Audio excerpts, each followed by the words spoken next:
सच बात बोल रहे हैं कि हम थाना पर बहुत कम जाते, इसलिए कि टोटल वहाँ दलाली होता है, हम दलाल बनने नहीं जाते। इसीलिए हम यहाँ, हमको जो कुछ भी कहे वो लोग गुंडा कहे, बदमाश कहे या जो कहे, नहीं बात क्या उसका ताकत नहीं कि हम लोग जाते तो बैठाता नहीं, बात नहीं सुनता। अब वहाँ मारामारी करने थोड़ा गया था, हमारा बात सुनिए, बातें सुनाने गए थे अपना। तो जो हमको कह सकता है कि आप थाने से जाइए तो आम पब्लिक से क्या होता होगा आप महसूस कीजिए। नहीं मत देता जी, नहीं हाँ बताओ तो नहीं, सच्चाई बोले चाहते नहीं हम, बोलिए चाहे क्यों होके कौन सरकार बनी है जी। हम नीतीश कुमार जी के हम दोनों सरकार बात करते नहीं, हम सुनिए हम दोनों सरकार की निंदा करते हैं। केंद्र सरकार भी गलत है और राज्य सरकार भी गलत है। नीतीश कुमार जी भी छूट के लिए बना हाँ बिल्कुल मैंने पब्लिक के काम पूरा सुनिए नीतीश कुमार जी के संगे बीजेपी में रहल ओहू बेरा इतना ही जिले से कोनो कम ना भेजे। इस नाटक के कुछ जनप्रतिनिधि के अलग से तो फायदा है। दोनों सरकार चाहे केंद्र सरकार हो चाहे राज्य सरकार हो, जनप्रतिनिधि के कोनो वैल्यू नहीं देते। तो एगो मंत्र 3 गो होला, एगो सांप के मंत्र होला, एगो बिच्छी के मंत्र होला, एगो बिस्कोपड़ा के मंत्र होला। कहले जेला दे दिएबे तलाण से मरबे तलाण से दिएबे तलाण से, ओ मंत्र से ही लोग झाड़ता। थोड़ा रफ लागत हो लोग आ लोग भी सुनी तो उसे क्षमा चाहता नहीं। तो ये मंत्र से यहाँ के सांसद, विधायक, एमएलए, एमएलसी ये ओकरा बाद से पलटू कुमार बने। इनकरा तो पलटू कुमार के सुनाते हैं, आंख होते हुए पता नहीं का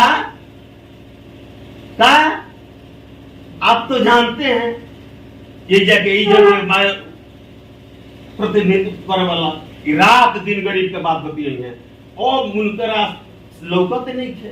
BA, BCom, BSc, MA, MCom करें विश्व की सबसे बड़ी यूनिवर्सिटी इग्नू से। सॉल्व असाइनमेंट्स और गाइड बुक्स प्राप्त करें। संपर्क करें Mahakal computers, DAV PG college के पास, पंच मंदिरा मोड़ से दाहिने, सिवान। नमस्कार, प्रणाम गोड़ातनी। हम राजा रोतनी मैच बॉक्स। अभी हम बानी सीवान जिला के दक्षिणांचल में स्थित सीवान के लास्ट बॉर्डर पर गुठनी के जतौर में, जहां जतौर के बात नहीं कही जाती, बात कही जाता गुठनी के बाद ऐसा कही जाता कि आए दिन वीडियो वायरल होला। पीछे भी हमें वो वीडियो चले रहनी कि कैसे जब प्रशासन मनमानी करेले। दूसरा बात क्या बा कि सुबह में चाचा के सरकार बा आ चाचा के तो की खुलत नहीं के कहे कि पता ना चाचा काफी होता रहो ना कुछ हो, लेकिन उनके प्रशासन इतना निरंकुश हो गया दिया कि आम आदमी के परेशान कर करके क्रिमिनल बने तक तो मजबूर जरूर करते रहे। देख लो पिछले वीडियो लगभग 1 दर्जन वीडियो हमें चले बानी। आज बानी हम जतौर जगह हम बातचीत करे जाता नहीं, परिचय के मोहताज नहीं कि यहाँ से बात करते नहीं। क्या मामला बा भैया जी? यह मामला है कि हम यहाँ के 25 वर्ष से मुखिया,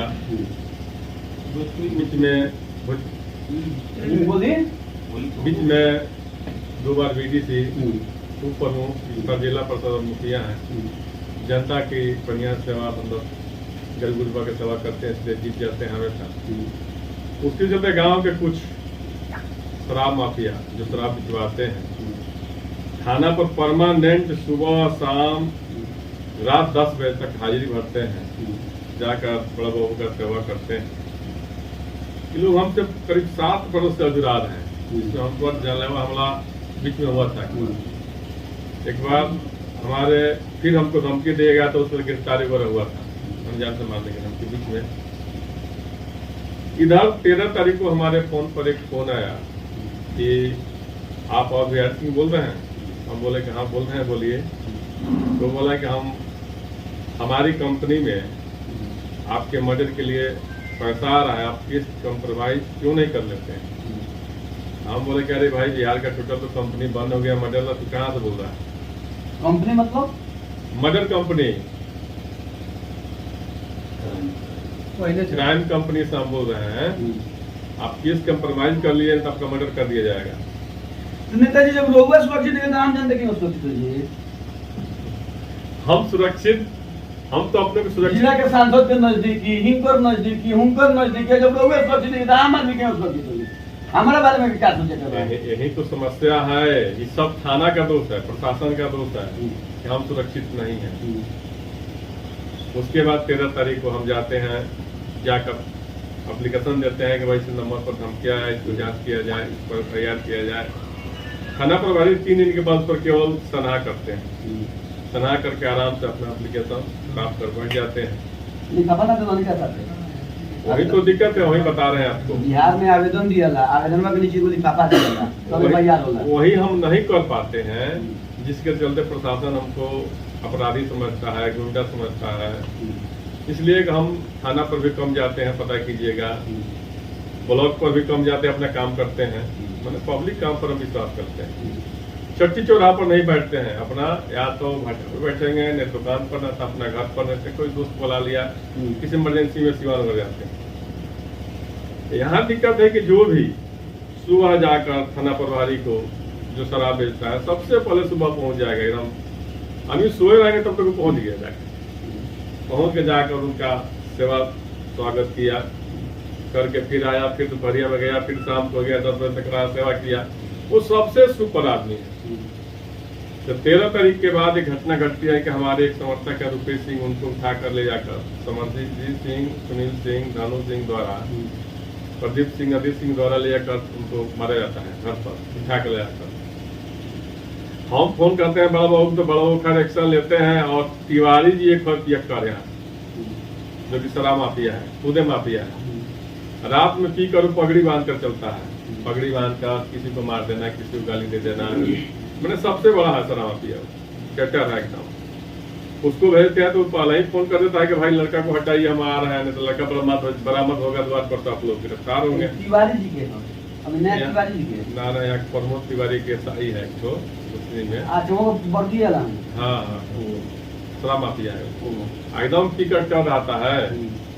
और जानते हैं, सेटर को हिला देता है और गरीब लोगों को पकड़ जाता है रास्ता में, चेकर वगैरह को लेकर बंद कर देता है। तो उसके बाद जो रुपेश सिंह के बारे में हम जाकर एप्लीकेशन दिए कि इस तरह का बात है, हम एप्लीकेशन ले लिए, हम चले आए। 3 दिन में जाकर हम पूछे 3 दिन के बाद कि बड़ा वो क्या हुआ इसके बारे में।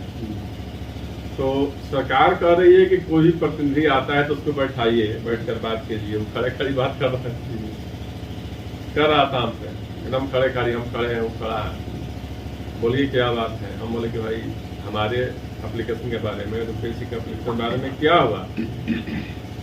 तो हम तो पता किए थे, लड़का सब बहुत बढ़िया आदमी है, जितना लड़का सब बढ़िया आदमी है उसी पर आप कटाक्ष करते हैं, उसी पर आप केस करते हैं। हम बोले कि भाई चीज विश्राम के वकील साहब, हाई कोर्ट के वकील साहब को पीटा गया, उसमें उन लोगों पर FIR हुआ। एक हरजन को हमारे गांव मारा गया, 1 महीना के अंदर के कांड है, उसको मारा गया, उसमें FIR हुआ। अशोक सिंह के भलुआ के लड़का को मारा गया, उसमें वो डर से FIR नहीं किया, आपको हम सूचना दिए थे। उसके बाद रुपेश सिंह को मारा गया, उसमें FIR करने के लिए हम आए हैं। हम पर जानलेवा हमला, चाहे हमको धमकी दिया गया अपन पर, उसके बारे में आए हैं, उस पर आप क्या कर रहे हैं। तो आप ज्यादा बोलते हैं तो आप किसी न किसी केस में हम फंसा देंगे, चाहे शराब हो, चाहे हथियार हो, चाहे किसी मामला में कहीं पकड़ा होगा। हाँ, वही बात है ना, कहीं आपको फंसा देंगे, कहीं आपको फंसा देंगे हम, ज्यादा बोलेंगे तो फंसा देंगे। हाँ, आप फंसा देंगे तो हो सकता है कि हमारा मर्डर भी करा देता। हाँ, हो सकता है, कौन बड़ा बात।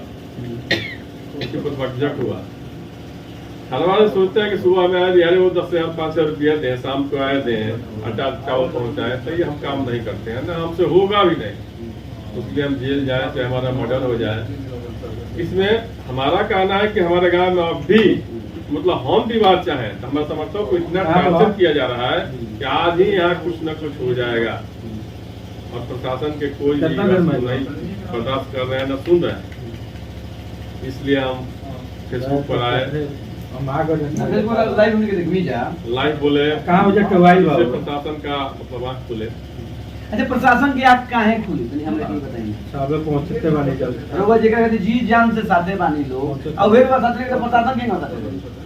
हाँ, इस बात हम किसी का नाम नहीं नाम नहीं लेना चाहते हैं, लेकिन अगर प्रतिनिधि ठीक होते हमारे, अरे भाई कोई भी विधायक, सांसद, चाहे जो भी MLC कोई भी, वो प्रतिनिधि पर समस्या नहीं आता।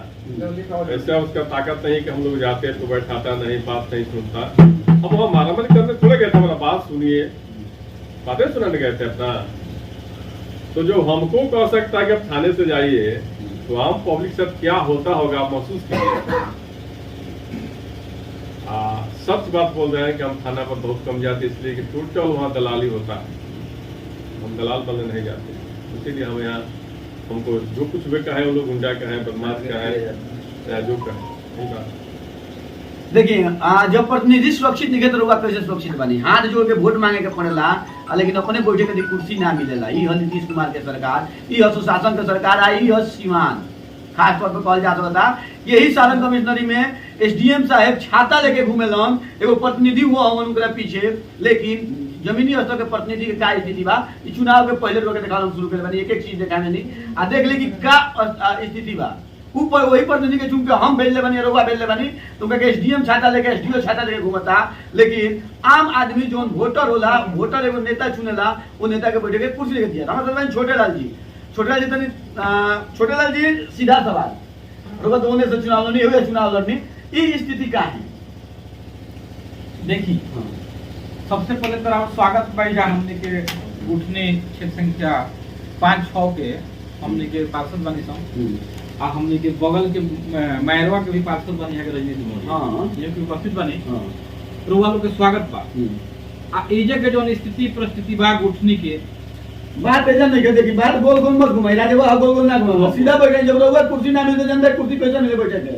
बिल्कुल वही तो तुम कहे चाहते नहीं, वही हम कहे के चाहते नहीं कि जन प्रतिनिधि के कोई मोल नहीं खे जा, कहीं कोनो वैल्यू नहीं खे, दलाल के पूरी बताओ नहीं, हम लोग सुने दलाल के जा सबसे बढ़िया दलाली बा। दलाल वो कपड़ा झाप के पहन के जाता, बड़ा वो कुर्सी दलम, सीओ साहब कुर्सी दलम, और सारा पदाधिकारी लोग कुर्सी दलम, वो लोग के चाय पानी पियावलम, वो लोग के झंडा तोलम पर, वो लोग के शांति समिति की मीटिंग पर, वो लोग के कार्ड दलम, निमंत्रण दलम बुलावलम। बाकी के वो जन प्रतिनिधि के हमारा समय से और लोग के मिलल हम देखे नहीं गई, हमारा 3 साल होके लगभग जा रहा बा, लूटनी थाना से लोग से कोनो चीज की आई है मीटिंग में नहीं खाई। अभी जोन औधरी जी के साथे भइल बा जी, मतलब मामला सही बा कि जोन होके चाहिए ना होके, जोन यहाँ के संगे मामला भइल बा ओको हम घोर निंदा करतनी। यहाँ के ऊपर फोन से धमकी आई बा, वो जे भी धमकी देले बा जिला प्रशासन से हम मांग करतनी ये ओकरा के ऊपर डिटेल्स निकाल के कड़ी से कड़ी सजा मिले के चाहिए। बाकी आपसी जो नहीं लोग के लफड़ा बा झगड़ा जो पटदारी वाला ए पर हम ये कहे चाहतनी कि ए पर दोनों पटदार लोग आपस में मिलजुल के रहे, प्रेम भाईचारा से रहे, ओमे हमार कोनो कमेंट नहीं थे, ओमे हम लगावे बजावे वाला काम ना करें ना करें। हम दोनों पार्टी खतरा कहतनी, हाथ जोड़ के आग्रह करतनी, निवेदन करतनी कि वाला आपो ना आपस में प्रशासन का भाईचारा से रही लोग वालों नेताजी तनकी जनता समझे चाहती है कि प्रशासन शब्द काहे कहते हैं। प्रशासन शब्द होला कि सही के या गलती के समझे, दोषी के ऊपर सजाए दे, चाहे केहू हो के हम हो किसी के ओइ पर सौतेला व्यवहार प्रशासन ना करे। एकरा खतरा हम एसपी साहब से मांग करतनी कि दूध के दूध पानी के पानी होके के चाहिए, आ जे भी धमकी देले बा ओकर जांच होके करवाई। क्या उम्मीद करी सामने प्रोसीडिंग में रिक्वेस्ट न रही? प्रोसीडिंग में आज तो हमने को मीटिंग में नहीं सन, दिशा की मीटिंग में हमने के नहीं सन। हां हमने के डिस्ट्रिक्ट बोर्ड की जो मीटिंग होला ओइ में निश्चित रूप से हमके बात के रखे से रखनी सन। रुआ जो प्रोसीडिंग मांगत अनेको प्रोसीडिंग रुआ के देता नहीं मामला के लेखा सब प्रशासनिक लापरवाही है, दलाले थाना चला होता। सुनी ये मामला के लेके हमने के सदन में उठावे नहीं आवाज, फिर आवाज चेयरमैन के हेला जदयू हो मुझे सोच नहीं वर्तमान सत्ता के साथ बा, लेकिन पार्टी के बाद में अगर कह तो सत्ता में भी है सरकार, आ संगीता चौधरी जदयू से बिलोंग करेली। एगो बात आपसे बोलता नहीं हम सच बोलल बगावत हो तो समझ ली हम आगे हैं। छोटेलाल यादव सच्चाई छुप नहीं सकती है बनावट तो सुनो से आ खुशबू आ ना सकेला। नहीं मत देता जी, नहीं ना सुन एक नहीं ना हम बताओ तो नहीं सच्चाई बोले चाहते नहीं हम बोली क्या क्यों होके कौन सरकार बनी है जी? हम नीतीश कुमार जी के हम दोनों सरकार बात करते नहीं, हम सुनिए हम दोनों सरकार की निंदा करते हैं। केंद्र सरकार भी गलत है और राज्य सरकार भी गलत है। नीतीश कुमार जी भी छूट के लिए बढ़ा हम बोलूंगे मैंने पब्लिक के काम पूरा नीतीश कुमार जी के संगे बीजेपी में रहल ओहू बेरा इतना ही जिले से कोनो कम ना भले इस नाटक के कुछ जनप्रतिनिधि के अलग से तो फायदा है। दोनों सरकार चाहे केंद्र सरकार हो चाहे राज्य सरकार हो जनप्रतिनिधि के कोनो वैल्यू नहीं देते आ जनप्रतिनिधि के प्रतिष्ठा के साथ खिलवाड़ करल दिया। सरकार कोनो बढ़िया नहीं किया हमरा समझ से। नीतीश कुमार जी भी बहुत बढ़िया दूध के धोल नहीं खाओ आ बाकी जो केंद्र में बा लोग ओहो लोग भी बहुत ज्यादा कोनो दूध के धोल नहीं खे। हम पार्टी पॉलिटिक्स में नहीं करब, कोनो पार्टी पॉलिटिक्स कमेंट नहीं है हमारा। चलिए हम हमारे बतावत व्यक्तिगत चल हुआ के कि बीते दिन बिहार में सबसे अधिक मुखिया जी लोग के हत्या भइल बा। मुखिया होगा, मुखिया प्रतिनिधि होगा, खास तौर पर सिवान जिला में बात कर जाओ तो चल जाई महाराजगंज के बगल वाला पंचायत में प्रदीप तिवारी संभवतः वजह से वहाँ के मर्डर भई रहल। एक करके लगभग कई जगह मुखिया के रुकुंदीपुर समाचार था रुकुंदीपुर ऐसे ऐसे कई जगह गोपालगंज भाई तो मुखिया लोग सुरक्षित नहीं थे। आप सुरक्षित किए हुई जैसे कि हम आरो जन्म के बाद दुइये गो सरकार देखले बानी जा, या तो लालू ना तो नीतीश बीच में जीतन चाचा ही रहलन। खैर चली अब चुनाव आवता, माहौल गरमाई आ कम से कम लोग के होश औकात बन गई। बना मैच बॉक्स से देखत है मैच बॉक्स आ जिला अधिकारी चाहे एसपी साहब खास तौर पर रुआ से रिक्वेस्ट बा। रुआ फेसबुक लाइव आवत है बड़ा बढ़िया लगता कि 12 बजे से आगे 1 बजे लाइव रहत है, लेकिन अगर लाइववा में अपना थाना के रुआ फीडबैक लेती हूं तो पता चल जाई कि सीवान के प्रशासन का ही हो। पता चल जाई कि आखिर सबसे अधिक युवा शराब काहे बेचत रहन। पता चल जाई कि जद्दार लोग थाना बगल काहे छोड़ देले बा। रुआ पता चल जाई कि आम आदमी ब्लॉक बगल काहे छोड़ देले बा। रुआ पता चल जाई डीएम साहब चाहे एसपी साहब अगर फीडबैक खाली लेवे लगे नु ओ दिन सीमा सुधर जाई। आई सुधरी हम कहते नहीं ऐसा सुधरी कि राजेंद्र बाबू के धरती हो, आई लड़त रहे, ई बाबा साहब के धरती हो, ई लड़त रहे आ लड़त रही। बना मैच बॉक्स के साथ हमने के सबसे पहले वो चैनल के धन्यवाद देते हैं। अभी आई क्या बने बोली धन्यवाद पब्लिक देत रही। आई क्या बनी आज मैं या बिहारी जी के एग्जाम के मामले के धमकी मिला फोन पे, इसके हम लोग पूछताछ के लिए बिहारी जी से अपना भी एक जिला पार्षद है, इनकी पत्नी रीना देवी और हम भी जिला पार्षद हैं मेरे। तो हम लोग सुने हैं तो आए हैं पूछा करने के लिए। पूछताछ में पता चला कि बिहारी जी गए थे थाना पे, थाना पे गए थे तो बड़ा बाबू से उनकी वार्ता हुई, उसमें बड़ा बाबू कोई रिस्पॉन्स नहीं ले रहे हैं। तो बिहारी जी एसपी साहब को फोन किया, एसपी साहब फोन नहीं उठाया क्योंकि कल मिलना भी चाहे तो शायद नहीं मुलाकात होगी। इस सब चीज में हम लोग आए थे बात करने के लिए, तो बातचीत हुई है। अगर जिला प्रशासन इस मामला को गंभीरता से नहीं सुनता है तो हम लोग आगे जिला में अपना धरना पर बैठेंगे और जिला डीएम साहब से हम लोग अपने समस्याओं को रखेंगे और उनसे बात की जाएगी। चलिए हमारे साथ बैठा जी सबसे पहले देखा जी काम मामला रहेगा। लिखा परदेश किस्मत में वतन को याद क्या करना, लिखा परदेश किस्मत में वतन को याद क्या करना, जहाँ बेदर्द हाकिम हो वहाँ फरियाद क्या। सबसे बड़ी दुख के बात भैया जी, सबसे बड़ी दुख के बात ये बा कि आज हमने के ई समस्या सुन के आई बनी जा कि ये तरह के समस्या बा, ये थाना प्रभारी के समस्या बहुत दिन पहले से चल रहा है। जाना के रोगो जाना तनी पूरा गुठनी वासी, दरौली वासी, सिवान वासी जा रहा। ई लोग तो सीमा पार कर गइल बा। आई लोगन के तना भी तस्करी जौन जौन भी ओकेला पूर्व के ई सब लोग बताइए देले बा। हम ये कहब जे ई सब ठीक काम नहीं के आ ये तरह के घटना बड़ा निंदनीय बा। ये तरह के ना होके के चाहिए। अगर ये तरह के होखत हवे हमनी के सब 41 जिला परिषद सगरी जाना मिल उल के आ ये जगह फिर हमनी के धरना प्रदर्शन करब जा ना तो एसपी साहब के लगे करब जा। हमनी के बात नहीं सुनने दी जा, जनप्रतिनिधि के कोनो मोल नहीं है। ये बात तो पूर्व के जब रउआ लोग के इज्जत नहीं है, जब जनप्रतिनिधि के इज्जत नहीं है, वेट नहीं है, तब वोटर के कैसे अपना वेट उम्मीद कर ले। बिल्कुल ये बात हमनी के तो आप में कुछ शर्म लगता, लेकिन आज ऐसे जो मामला होता ये तो माफिया नहीं, यहाँ के ना बालू माफिया है ना दारू माफिया है, हम डिग्री नहीं दे, हम सर्टिफिकेट नहीं दे, लेकिन जहाँ तक सामाजिक फीडबैक बताइए ना माफिया ना हुई तो ओकरा बावजूद एकर प्रताड़ना काहे। सज्जन लोगन के इज्जत के साथ दुर्व्यवहार हो रहा बताइए कि नहीं कि जे जौन जौन काटा का पहुंचावता जैसे से माने एगो से सूरा होला, एगो से सुधरी होला, कागा कुल लोग पहुंचावता है सुनबे के नहीं यहां लोग कहबे कइले जे सारा व्यवस्था जे पहुंचावता एजा के थाना प्रभारी के ई रोगरा कहत में प्रबोध तिवारी के बात ई बहुत पहले से चल रहा बा। छोटेलाल जी बतावे से रोगरा के थोड़ा सा चुप गई हां कि वो प्रमोद तिवारी के बारे में एजा के थाना प्रभारी के बारे में अनेक बार क्वेश्चन हो चुकल बा जिला परिषद में, ओके प्रोसीडिंग में बा, लेकिन कोनो एजा से तथ्य को के चल जाता एकदम कोनो रिपोर्ट नहीं है। और पर जिला के एसपी के कोनो संज्ञान लेवे के चाहिए लेते नहीं, थाना प्रभारी के खिलाफ जोन पर एसपी के डीएम के लेवे के चाहिए कोनो मतलब नहीं है। आ सबसे बड़ी बात भी हवे जी सरकार इतना निकम्मा सरकार हवे जौना कि कोनो कहल बड़ा जितना कहल जाइए उतना दुख बा। हम लोग के कहबे करिए जे लिखा परदेश किस्मत में वतन को याद क्या करना, जहां बेदर्द हाकिम हो वहां फरियाद का क्या करना।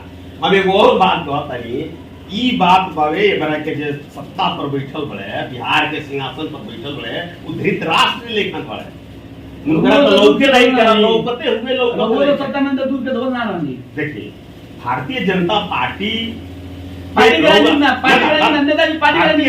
पार्टी और बात नेता का नेता पे चलने हमला की बात है नहीं, पार्टी की बात नहीं। हम ई बात तो हमरे के दूध के धोल तने कौन सरकार के बात करत नहीं, जौन सरकार वो होके हमरे के ई कही कि हमरे के बिहार के सरकार के मानल जा, हमरे के जिला के सरकार के मानल जा, वो कौन सरकार तो से का मतलब बा। यहां के एजा के सरकार बनी, ये प्रखंड के सरकार यहां के बनी, यहां के मान सम्मान हो रहल बा का।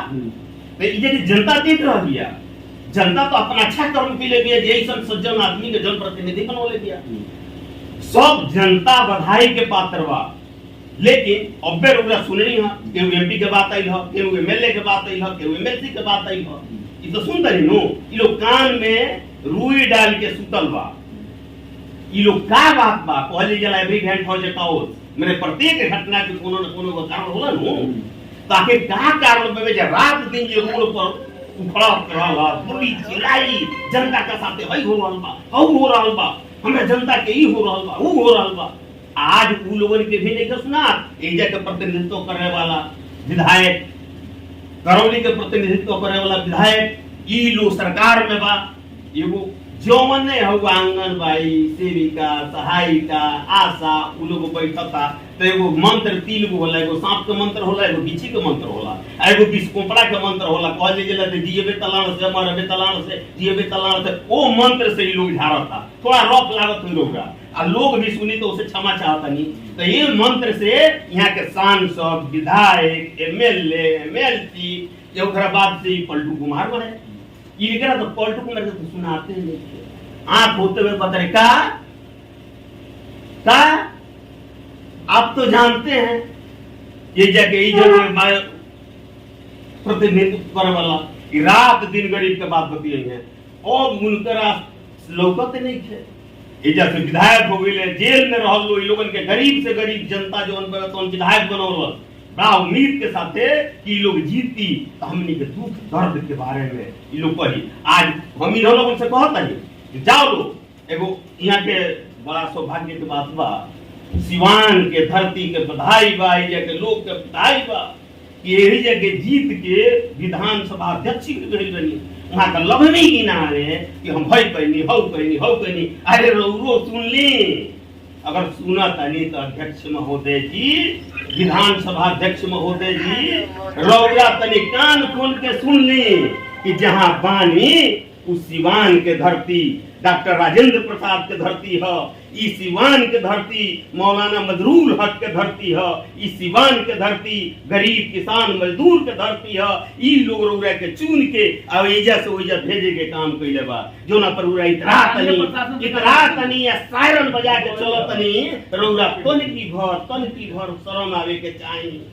हम बड़ा दुख दर्द से कह रहल बानी, शर्म ही लगे के चाहिए कि जौन कहतनी तो छोड़ी है गुठनी के बाद, छोड़ी है दरौलिया नौतन के बाद, छोड़ी रघुनाथपुर और सिसवन के बाद। हम रौरा से ही कहतनी कि रौरा ए जाग अपन आवास बा जहां सिवान में, वही के बगल में एगो प्रखंड बा, उजा गरीब लोग आंख में आंसू लेके आ रहल बा, जाति प्रमाण पत्र बनवावे खातिर, आय बनवावे खातिर, निवास बनवावे खातिर, इंदिरा आवास खातिर कितना रुपया लगता रौरा सुनात ना होई।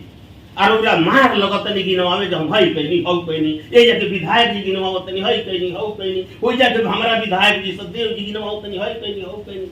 अरे तनी कहां सुतल बानी लो, मानवता भी रौरा लोगन के नहीं थे, शर्म भी आवे के चाहिए। जौन गरीब तनी है ना अब ताकि रौरा हमरा हो गया, हम रौरा से नहीं कह, समझ लीजिए केकरा से कहतनी कि जौन सरकार में बानी पानी पी पी के रौरा गरिया वाले रहनी वो सरकार के। आज हत्यार भइल तो केकर भइल, लाइन से गरीब लोग मारल गई, और वही गरीब लोग जेल में रहे वाला लोगन के भी जनप्रतिनिधि बनावल, वो गरीब लोग बधाई के पात्र बा। आज वो गरीब लोग चाहे दरौली हो, गुठनी हो, आंगर हो, सिसवन हो, मैरवा हो, नौतन हो, सब जगह लोग गई आ वो जागू लोगन के कहीं पूछल नहीं थे जाइया। अरे वो लोगन के तो छोड़ी है सज्जन आदमी और बिहारी जी के और बढ़िया से बढ़िया आदमी के कहीं मान सम्मान नहीं थे। हाँ थोड़ा सा जिला में बा जो अपना विचार व्यवहार से जौन के तनी बड़े पदाधिकारी लोग बावे तब जब गैला के बाद बैठे के कुछ करेला, लेकिन ये लेवल पर के लोग बड़ा नीच बा, केहू के मान सम्मान नहीं थे दे, खाली दलाल सन के गौ तस्करी सीमा पार बा। रौरा चलौले बनी अपना चैनल से एक जाके स्थानीय प्रशासनिक पदाधिकारी अगर मिलल बड़े तो एक जाके स्थानीय जोन बावे जितना जोन बड़का स्तर के प्रतिनिधि बड़े पंचायत स्तर से तन की भर ऊपर उठ के जाए जितना बड़े ये लोगों के संलिप्तता ना रही तो लोकसभा में, विधानसभा में, विधान परिषद में ये सब जगह जो तो जाके उठाई लो। आ केकर औकात होला महाराज, जनता के ताकत बा, जनता रौरा के चुन के प्रतिनिधि बनौले बा। और एगो थाना में पैर भी के कॉल दी जाओ तो एगो बेलटूटी में सुने वाला के नहीं के एकरा से बड़ा शर्म के बात कुछ और नहीं के। अब सब लोग दलाली ना करेला। नेताजी छोटा प्लेटफॉर्म लंबा बातचीत नहीं हो सकता, लेकिन याद करें हम जरूर विनोद जायसवाल जी के कथन जहां हमने के प्रतिनिधि हैं खासतौर पर एमएलसी के बारे में कहना एमएलसी साहब रउआ याद होवे के चाहिए। खैर रउआ का बात बता माल दे के आई रहनी, अब माल से जीत के गई नहीं। गलती जातिवाद के रहत जो रउआ ऐसन भगौड़ा के चुनाव जिता देलक, जो चुनाव जीत के रउआ सीमान ना आईनी। अगर आओ तनी सीमान अगर करेजा में दम बा तो मैच बॉक्स के राजवा के याद करके जरूर देखें। बना नहीं मैच बॉक्स के साथ